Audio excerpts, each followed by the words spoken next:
न- नमस्कार साथियों। आज अपन उत्पादन फलन के उत्पादन फलन के सिद्धांत थ्योरी ऑफ प्रोडक्शन का अध्ययन करेंगे। सबसे पहले अपन उत्पादन फलन पर प्रकाश डालेंगे। उसके बाद अपन टीपीएल, एमपीएल, एपीएल का अध्ययन करेंगे। तो देखिए, उत्पादन फलन क्या होता है। यानी कि उत्पादन फलन उत्पादन के साधनों तथा उत्पादन की मात्रा के बीच भौतिक, तकनीकी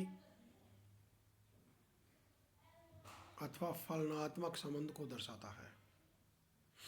और इसका जो समीकरण होता है, Q is a function of L के, जहाँ पर Q उत्पादन की मात्रा है, L श्रम की मात्रा है, K पूंजी की मात्रा है। और इस समीकरण में यदि अपन पूंजी की मात्रा K को स्थिर माने तो अल्पकालीन उत्पादन फलन होगा Q is a function of L। ये था आपका उत्पादन फलन। अब आप आइए देखिए, टीपीएल और अपन एमपीएल का अध्ययन करेंगे। टीपीएल क्या है? टोटल प्रोडक्टिविटी ऑफ लेबर, यानी कि श्रम की कुल उत्पादकता।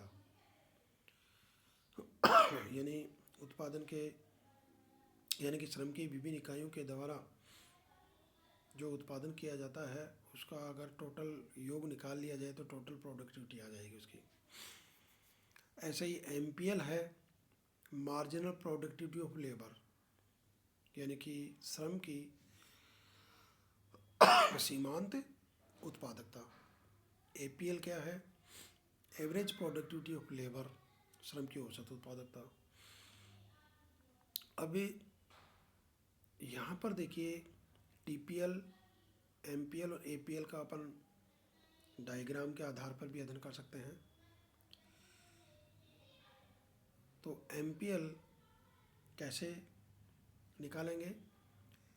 यानी कि एमपीएल इक्वल टू होगा delta TPL upon delta L. MPL क्या होगा? Delta TPL upon delta L. यानी कि श्रम की एक अतिरिक्त इकाई का प्रयोग करने पर श्रम की कुल उत्पादकता में जो वृद्धि होगी, श्रम की कुल उत्पत्ति में जो वृद्धि होगी या जो परिवर्तन होगा, उसको अपन श्रम की सीमांत उत्पादकता, श्रम की सीमांत उत्पत्ति के नाम से जाना जाता है। अर्थात MPL equal to delta TPL upon delta L होता है। और अपन इसको जैसे टीपीएल जो डायग्राम है उसमें क्या होगा कि ये जो एमपीएल होती है ये टीपीएल वक्र के किसी बिंदु पर खींची गई स्पर्श रेखा का ढाल होती है। टीपीएल क्या होती है? एमपीएल क्या होती है कि जो कुल उत्पादकता या कुल उत्पादन जो वक्र है टीपीएल है, उस टीपीएल वक्र के किसी बिंदु पर खींची गई स्पर्श रेखा का ढाल होती है एमपीएल। ऐसे ही अपन आप आइए एपीएल का देखिए। एपीएल कैसे निकालते हैं? यानी कि टीपीएल अपॉन एल, जहाँ टीपीएल तो क्या है कि श्रम की कुल उत्पादकता है और एल श्रम की मात्रा है।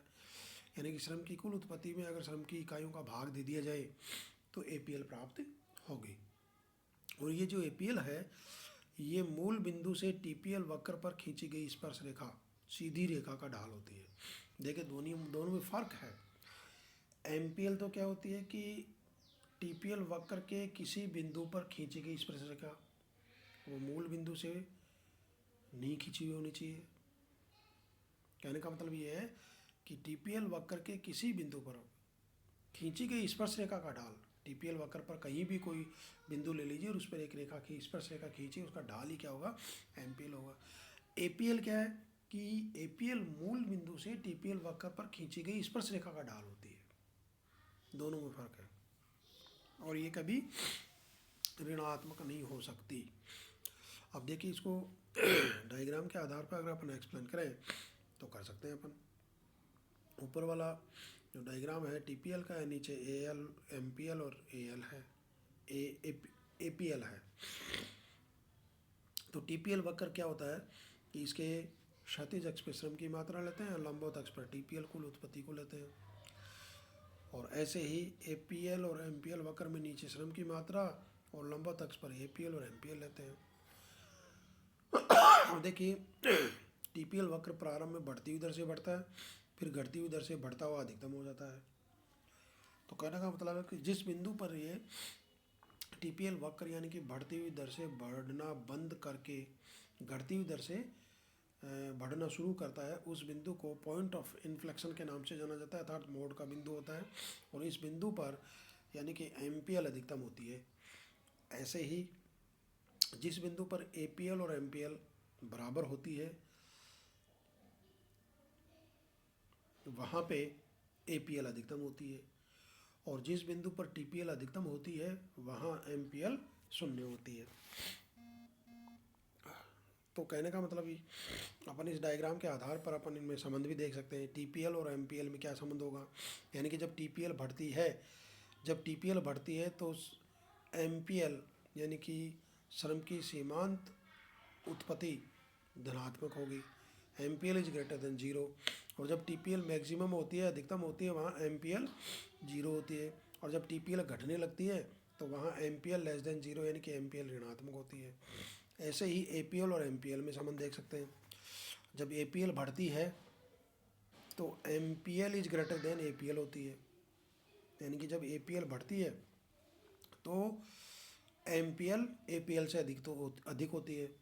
और जब APL जिस बिंदु पर APL मैक्सिमम होती है, अधिकतम होती है, वहाँ दोनों बराबर होती है, अर्थात MPL इक्वल टू APL होती है। और जब APL घटने लगती है तो MPL is less than APL होती है। ये इनका संबंध हो गया।